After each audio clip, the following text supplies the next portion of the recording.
Kumsaan jedhama. Hoogganaa mana nyaataa waliigalaati. Maqaan koo Kamal Kaamisaa Madii jedhama. Itti gaafatamaa hoogganaa mana nyaataa barattoota Musliimaa Oromoo. Maqaan kiyyaa Abubakar Muhammadii jedhama. Barataa Suuftiiraa waggaa 3ffaati. Galatooma. Egaa soomana Ramadaanaa ilaalchisee soomanni kiristaanaa fi soomanni musliimaa bakka takkasini ka adda isa godhu. Soomana Ramadaanaa kana egaa barattoonni keenya akka maatii isaanii bira waan jiran godhuudhaaf ilaarraatti egaa soomana hanga ayyaana har'a ayyaana irra jiru kanatti raabas foon nyaachisaa aftiras shorbaa fi foon nyaachisaa as geenye jira. Rakkinni inni uumamu jedhamu rakkinni xixiqqoonis jiraachuu danda'a. Rakkina sana ijoollee jamaa wajjin wal mari'achaa waan jiru fooyyessinee sirreessinee ayyaana kanaan geenyeerra. Ayyaana Ramadaanaa kana ilaalchisee barattoonni akka maatii isaanii yaanne qophii addaa qopheessineefiti. Fakkeenyaaf guyyaa ayyaana har'aa kana ciree foon nyaatu, laaqana mincatii killee tokko tokko wajjin nyaatu, killeenis qophaa'eefii jira. Iraata irratti immoo sagantaa isaaniitiin zeerfoorii yookiin foon ni nyaatu. Kan lallaafaanis ni jira. Kanatti aansee dabalata dikooreeshiniin godhamee daabboonis qophaa'ee fandishaanis qophaa'ee bunnis dhaabbateeti caffees hamneeti akka gammachuudhaan maatii isaanii irraanfatanii akka nu waliin oolan hojjettoota kaafteeraa hojjetan. Hojjettoonni kunis gidduun deemanii maatii isaanii biratti ayyaana kana kabajuu waan hin dandeenyeef hojiirra waan jiraniif barattoota wajjin kabajanii waan qophaa'e kana barattoota wajjin kabajanii barattoota keenya nyaachisanii barattoota keenya jechuun nutis abbaa akka haadhaatti akka bulaatti waan ilaalluuf waan kana qopheessanii wajjin nyaataniif gala deemuu jechuudha. Kanaafuu yuunivarsiitiin Haramayaa barattoota isaatiif hojjettootaafis haala gaariin waan jiru qopheessee ayyaana gaarii akka kabajan gochaa jiran jira. Akkuma waliigalaa amantaa hundarratti soomanni jira. Soomanni kun egaa Rabbiin yaa ayyuhalladhiina aamanu kutiba alaykum siyaamu kamaa kutiba ala alladhiina min qablikum la'allakum tattaquun jedhee soomanni hordoftoota amantaa musliimaa biratti yaa ayyuhalladhiina aamanu warreen amantan hoo soomanni isinirra dirqama godhamee jira. Akka warra isin duraallee tirree dirqama godhamee akka Rabbi sodaataniif jedha. Moora akka Rabbi sodaannu soomana keessaa uummanni musliimaa gara Rabbiitti dhiyaachuu rakkataa yaadachuun warra beelee sa'aatiitti yaadatu jechuudha. Soomanni hiikkaansaa amantaa musliimaa akka hordofaa amantaa musliimaa tokkotti akkasii. Gara Haramayaa yeroo deebinu immoo haalli Haramayaa irra jiru hedduu namatti tola. Namni dalagaa irra jiru hanqinni jiraachuu ni danda'a. Waan hedduu hunda caalaa waan hedduu namatti tolu haala rakkoo sana furuuf asii malaan faani jiranii kamaal faani jiranii approachii isaaniitiin barataa walii wal dhagahanii akkasumallee akka nama aangoo qabutu osoo hin taane akka barataa hojii hojjechuutti hojii fiiganii hojjechuu isaanii waan hedduu jajjabeessamuu qabu. Waan hedduullee gibbii biraaf moodeela ta'uu qabanii akkasumallee Haramayaa yuunivarsiitii irratti akkuma beekamu asii kumalan akka kaasuu yaadetti hiraamni akkasii zeerfoorii iftaarillee zeerfoorii shorbaan ni jira. Kuni gibbii kan bakkoota tokko bakka ijoollee musliimaa hiraabatti dhorkamanii jira. Gibbii akkasiif moodeela akka ta'u gibbiin akkasii Haramayaa irraa hojjettoota kaaffee Haramayaa irraa fakkeenyummaa kana fudhachuu akka qaban akkamiin barataa waliin hojjechuu irratti fakkeenyummaa akkamii fudhachuu akka qabanii akkuma agartan soomanni hagaarraa haga guyyaa hiiknu kana haala bareedaa haala hawwataa ta'een walii galuu wal jaalachuun haala jiruutiin akkasitti xumurree jirra. Waggaa meeqa fa'aati amma? Ani waggaa 3ffaati. Waggaa 3 kabajii jechuudha soomanaas keessatti. Soomana lamaan kabajii. Akkam ture sana yaadachuu dandeenya laata? Soomana waggaa darbe irratti xiqqoo haariyaan ture soomana gibbiidhaaf xiqqoo haalli ulfaataa ture. Garuu wanti haalli Haramayaa irra jiru hedduu akkasiin jedhee namatti tola.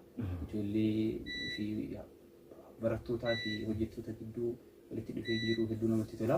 Waan hedduu nama ajaa'ibu irraa immoo waggaa darbee irra barana fooyya'aa deema. Rakkoo waggaa darbee rakkoo maalii furmaannoo akkamii jedhanii waamanii barataa mari'achiisuu irratti hojiin isaan hojjetan hojii dagatamu miti. Barataa hedduu biratti illee akka galateeffaman godhee jira jechuudha. Barataa musliimaa akka musliimaatti akkasumallee amantaa kaaniif illee Haramaya nagamta akka riikagniishinii akka kenne adeemsa agarsiisu ture. Isaan hedduu dinqisiifannaa.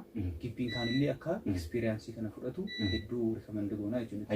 Haramaya yuunivarsiitiin akkuma obboleeyyan kiyyaasa jedhanitti qophiin inni barattoota isaatiif qabuu fi tajaajilli inni qabuu fi kunuunsi inni barattoota isaatiif qabu even barattoota biraatii fi yuunivarsiitii biraatirraa adda. Deemillee waan agarre akka information dhageettis fakkeenya barattoonni yuunivarsiitii biraa duraan barachaa turan kan barataa yuunivarsiitii biraarraa dhufanis jijjiiratanis jiru isaanis guyyaa walitti qabee iddoo walitti dhufeenya qabna akkuma inni achi jedhe rakkoo yoo nu qunnamu iddoo walitti dhufneeti furmaata akkamitti akka keenya wal haasawaa turre jechuudha. Barataan kun yeroo yuunivarsiitii biraatirraa dhufu ani yuunivarsiitii Haramaa yuunivarsiitii bifa addaatiin argee even Haramaa yuunivarsiitii bichaa miti hawaasa naannootii fi hawaasa naannoo biraatiif hawaasa naannoo kanaatu quuqamni isaa jaalalli isaa nama qaban adda kan jedhu jechuudha. Isarraa kan ka'e Haramaa yuunivarsiitiin barattoota isaatiif ayyaana kanarratti wanti qopheessu wantuma obboleeyyii keenya asii isa tuttuqaan sana wanti addaan jiru fakkeenyaaf soomanni guyyaa seeni guyyaa jalqabaatirraa hanga xumuraatti eessayyuu kan hin jirre Haramaa yuunivarsiitii keessa qofa foon galgalas ta'e afcaras ta'e iraaba jechuudha. Foontu nyaatamaa jechuudha guyyaa soddomman. Guyyaan idaa ganama saanduuchii fooniiti. Guyyaa irratti immoo akkuma achi jedhame laaqanni mincetii killee jira affeelameeti killee keessa kaa'amee akkasitti wajjin kennamaa fi laslaasaa yookiin lallaafaa tokko wajjin jechuudha. Iraaniinis guyyaan ayyaana waan ta'eef foon mataa jechuudha akkasumas. Gama hojjetaa keenyaatiin yoo as deemne immoo hojjetaan keenya guyyaa soomanni seenirraa kaafnee hojjetaan guyyaa tokkollee boqotu. Duraan guyyaa lama boqonnaa qaba ture guyyaa tokkollee boqotu jechuudha. Maaliif barataa kana tajaajiluuf jecha akka yeroon hojii yeroo kaan illeetii fi yeroon soomana waladda.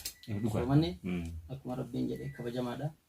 Akkuma hadiisni jedhetti illee soomanni ulfaataadha jaalatamaadha waan ta'eef hojii walirratti dhiisuunis wal gargaaruu waan jiruuf walirratti dhiifti obboleessa keessa irratti miidhaan yoo ga'e akka waan sirratti ga'eeti. Yoo obboleessi keessa inni sirratti bade soomanni keessa irraa wal gargaaruu akka waan tokkotti ilaalame. Kanaaf boqonnaan bayanii boqonnaa sana mootu maallaqatti jijjiiree fi yuunivarsiitiin hojjetaa isaatiif jechuudha. Guyyaa soddommanuu barataa wajjin dabarsina. Guyyaa xumuraa immoo shiftii lamatu jira. Shiftiin dura halkan akkuma gaafa duraan halkan seennu fakkeenyaaf amma warri halkan iraaba nyaachisu galgala sa'a lamatti seenu. Sa'a lamatti seenanii barataan sa'a 8 dhufa. Sa'a 8 irraa hanga sa'a 10 nyaachifneet sa'a 10 booda waan jiru ofiif nyaanneet karraa jechuudha meeshaa dhiisifnee waa hunda qulqulleeffamee istooti qulqulleeffamee akkasitti hojjetaan gara mana isaa gala. Abbaa carraa shiftii carraan dhufee guyyaan iidallee akkasuma galgalumaan dhufe jechuudha. Fakkeenyaaf amma har'a iida haa jenne har'a galgala dhufu shiftiin tokko. Galgala dhufanii halkan dalagaa bulanii ganama akkasumatti bulanii keessummeessanii guyyaa sa'a 8 galuu jechuudha. Kuni eessayyuu kan hin jirre Haramaa yuunivarsiitii qofa kan kana qabu akka information dhageenyetti. Even bakka biraa galgala yuunivarsiitiilee biraa kan dhageenye galgala kan suuraa galgala guduunfanii kennaniif yookiin naqanii kennameefiti akkasitti nyaatu waan jedhamu. Haramaa yuunivarsiitii keessa jiru mooraa Haramaa yuunivarsiitii keessa jiru baay'ee namatti tolaadha. Fakkeenyaaf duraanis yeroo hedduu amata dheeraas keessa turre jira. Hojiidhaanis bakka kana turre jira. Ammaan dura tarii yoo isin hin beekne ta'e malee barataan haala wal qoqqoodiinsa ture ammaan duratti sirnoota darban keessatti jechuudha. Amantaadhaan, sabaan, gandaan, naannoon akkas ture. Yeroo dhiyeenya kana keessa garuu kun hin jiru. Yeroo dhiyeenya kana keessattuu sirna jijjiiramaa kana asitti namni amantaa wal qooduun faashinii akkasii gandaa fi naannoo fi sabaan akkasii wal qoqqooduun kun hedduu mul'atu Haramaa yuunivarsiitii keessatti nageenya. Yuunivarsiitiilee biyyattii keessa jiran keessa iyyuu Haramaa yuunivarsiitiin nageenyaan beekamanitti fakkaatan akka kiyyatti hanga ammaatti jechuudha. Gama yuunivarsiitii keenyallee gizee dhufne fakkeenyaaf amma obboleeyyan keenya kan hordoftoota amantaa biroo halkanis nu wajjin dhufanii guyyaas nu wajjin dhaabbatanii kan barattootatis kan qaama seera eegdotaatis kan qaama tajaajila adda addaa kennanis dhufanii nu wajjin maal keessa jirtan akkamitti jirtu mee maal isin gargaaru jedhanii nu gargaaraa turan jechuudha. Fakkeenyaaf amma barattoota gamtaa barattoota irraa yoo fudhanne gamtaa barattootaa keessa hordoftoota amantaa adda addaati jira. Isaan sunis dhufu wajjin dhufanii maal isin gargaaru hanqina maatu jira iddoo akkamitti isin maal isin bira cinaa dhaabbannu jedhaniiti nu gaafachaa turan jechuudha. So gara dhimma nageenyaatiin baay'ee namatti tolaadha. Akkuma obboleessi kee karachi jedhetti hedduu namatti tola. Maaliif jennaan amantaan nutu amantaadha wal qoqqoodu amantaatu kiyyaanii akka keessaatti jedheeti yaada malee uummanummaa nama hordoftoota amantaa birootu amantaa kana soomana kana akka soomana isaatti ilaalataa jira jechuudha. obboleeyyan muslimaa akka isaan wajjin jiran kanas akka obboleeyyan sadiitti kan laalaa jiran. Fakkeenyaaf amma nama hanga sa'a 7-8 soomanuu jira kan isaan ilaalan. Maal amantaa kana jaalachuudhaan obboleessi isaa jaalachuudhaan aadaa fi duudhaa amantaa kanaa hordofee itti tollaani bakka kan hordofaa jiru jechuudha. Kanaafuu waa'ee kanarratti baay'ee waan namatti toludha. Armaan keessa nageenya jiru gubbarraa kaasee hanga gadiitti waan jiru baay'ee namatti tola. Inni kan biraa immoo inni gizee dhufu yeroo hunda amaturraa amatatti haalli ittiin kabajan amatarraa amatti fooyya'aa dhufaa jira malee kan duraan irraa gadi deemaa waan dhufee jiru jechuudha. Fakkeenyaaf barreen gaddaatirra barana bifa addaatiin kabajamaa jira. Bifa addaatiin akkamitti hoggaa jenne hooggantoonni gubbarraa ka'anii hanga gadi jiranitti nu bira dhaabbatanii nu cinaa dhaabbatanii nu wajjin barattoota isaanii wajjin keessatti gadi bu'anii waan barataan nyaatu waan barataan fayyadamu wajjin fayyadamanii dhufanii kabajaadhaan ida kana dabarsaa jiranii jechuudha. Bilaas barreen gaddaatirraa xiqqoo barana adda kan isa godhu qophiin nuti qabnu akka itti gaafatamaa mana nyaata barattoota muslimaatitti barreen gaddaatirraa xiqqoo barana adda akkamitti hoggaa jenne barreen gaddaa wanti jiran numa jiranii wanti dabalame mana keessatti dikoreeshinii bifa addaatiin kan barreen gaddaatirraa addatti bifa addaatiin qophaa'ee jira waan ta'eef barataan keenyas itti gammadee barataan akkuma reef jenne san amma miira dargaggummaa keessa jira. Inni wanti barbaadu yeroo ammaa kanatti bashannanuu gammaduu kofluu taphachuudha. Garuu amantaan keenya kan daangessu jira kan heeyyamus jira. Akkuma obboleessi keessi jedhe wantoota badiitti nama daangessanii fi badiitti nama fidanirraa barataan daanga'uu qaba. Barataan yeroo ammaa yuunivarsiitii kana seenee jechuun umriin isaa dargaggeessa haa ta'u malee namni waan beekne hin jiru. Hundumti isaatu kun barateetu akkuma obboleessi keenyatti baratee alatti baratee amantaa isaa qabatee dhufa. Kun immoo erga seenee barata kan immoo amantaa addaatirraa illee seenee jira. Waan isa daangessanii fi wanta isan daangessanii beeka jechuudha dabarsee barataan. So kanaafuu akka amantaan ajajutti yoo rabbi jedhe inshaallah kabajamuu qaba. Daangaa osoo hin bahin gammachuun keenyas daangaa dabruu qabu. Badiitti immoo dhiyaachuunis dhorkaadha akka amantaatti illee kuni bifa addaatiin kabajama jedhee yaada inshaallah yoo rabbi jedhe barana. Anis duraan dursee baga isiniin ga'e jechuu kan danda'u hooggantoota keenya kan gubbaarraa kaasanii hanga ammaatiin wajjin jiranii fi hawaasa naannoo keenyaa kan wajjin miidhamaa jiran kan ijoolleen tun ijoollee keenya manni kun mana keenya qabeenyi kun qabeenya keenya jedhanii mana isaanii gatanii ijoollee isaanii abbaa warraa isaanii dhiisanii nu wajjin halkanii guyyaa as jiran kanaan baga ayyaana idal fitrii bara 1445 isin gahee akkasumas baga muslima naannoo kanaatii fi muslima Itoophiyaa akkasumas ni addunyaatiin baga isiniin gahee jedha. Biyya teenya rabbiin biyya nagaa godhu waraana biyya keessa jirus rabbii haa qabbaneessu addunyaarra waraana jiru kana rabbii haa qabbaneessu jecha.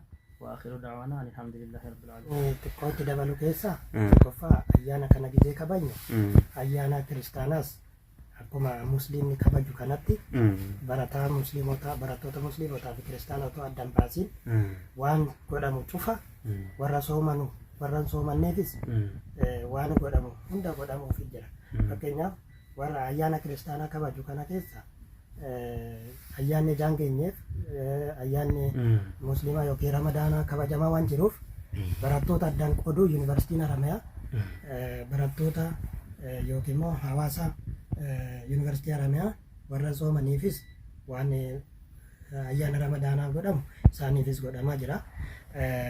Kanatti aansee ani namootaan galateeffachuu qabu keessaa tokkoffaa ayyaanni kun akka nagaan as nu gahu nu gargaaranii asiin kan nu gahan barattoota jamaa barattoota gamtaa barattoota kilaboota adda addaa jira piis fooramii kanneen hafan hunda isaanii galateeffachuun barbaada. Maaliif yeroo ayyaana kana jalqabaa kaasee hanga dhumaatti nu cinaa dhaabbatanii rakkinni tokkollee yoo jiraate rakkina akkanaa jira nu fooyyessaa jedhanii nu cinaa dhaabbatanii hanga ayyaana har'a kabajnu kanaatti nu wajjin waan jiraniif ani keessattuu barattoota jamaa irra deebi'een galateeffachuu barbaada.